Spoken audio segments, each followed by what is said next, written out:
ప్రజలకు మా పట్ల విశ్వాసం ఉన్నది. దేశంలోనే మా ప్రభుత్వం చేసి చూపించింది. ఇలాంటి విమర్శలు చేసే నాయకులను నేను ఒకటే ప్రశ్న అడుగుతున్నా.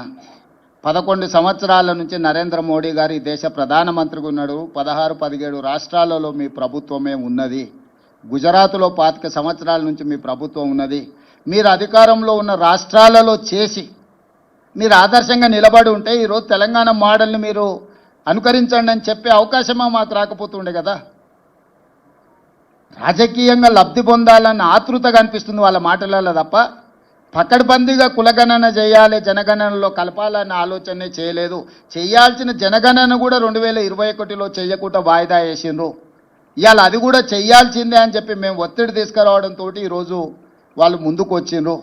ఏది ఏమైనా స్థానిక బీజేపీ నాయకులకు కొంత అసూయ, అసంతృప్తి, మోడీ గారు రేవంత్ రెడ్డి గారి విధానాలను అనుకరిస్తున్నాడు అని కక్కలేక మింగలేక దుఃఖంతో ఉన్నారు.